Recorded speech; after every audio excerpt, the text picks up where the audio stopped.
beauty of Carrboro is Carrboro has always been like a box of granola.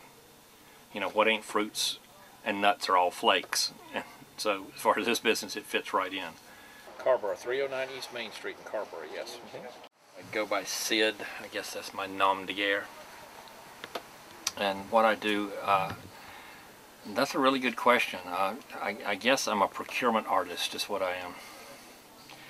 Because I run an Army-Navy surplus store / costume shop, theater prop shop, and all around, if you need it, we've got it in here somewhere.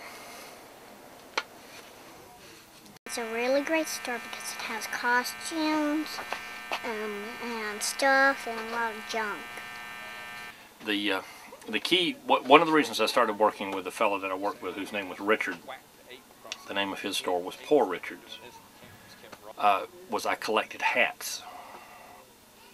And the truth of the matter is, probably this business started out and around a hat collection.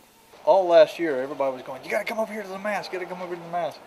So I was trying to find a mask that looked similar to me, just to sit it there and they'd just be walking around the store, and I'm thinking that it was just a mask, but it just happened to be that I found a hole there that I needed to look through, and it worked out really good. And everybody kind of didn't think that I was doing such a good justice for the guys. They lost their egos there for a little while, and their minds too. I said, okay, I need to do something really simple. And a fellow who I had worked for while I was at UNC as a student, I had been a general manager for him in a surplus store that he had, and he had taught me all about the surplus business. And I said, well, I really want to do something that's simple, something that I can lock the door at 6 o'clock and walk away from and not bother me too much. And I said, well, since he's out of business now in Chapel, I'm going to take up his moniker and I'm going to open a surplus store. And that's what I did. And 20 years now at it, I guess I've done my 20-year sentence so far, you know. Then there's been, you know, numbers of other different people, musical people and that type of thing coming along. And then you just get average people, and I get theater people all the time, and I get like small television production companies down in Wilmington or whatever have called me numerous times, well, several times, looking for a particular piece that they couldn't find anywhere else, and very luckily we'd come up with it for them. So, Joan Baez was playing a concert in town, right? She comes in the store and I sell her about 15 baskets. I had in the store one day, Arlo Guthrie came through looking for a pocket knife.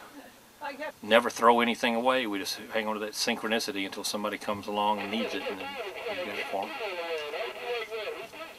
Now what's in the big glass case up there is what I call Sid's private collection. You saw little Nikki there, the heiress to the empire, running around. Probably I'll hang on to all that and auction it by the time she gets to college. But are you Papa's special girl? Yeah.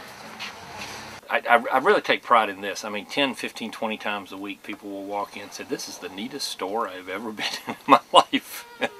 And I take a great deal of pride in that because we're not like a lot of other retail stores, and we've really got an eclectic collection. I mean, I know I turn the key in the door every morning going, well, here I go. I'm going to sell the weird and the wild to the wicked and the unwashed, okay? All right, who do I need to hold them for? What's your name? Meredith. Okay. See you then, okay? Take care. Bye-bye.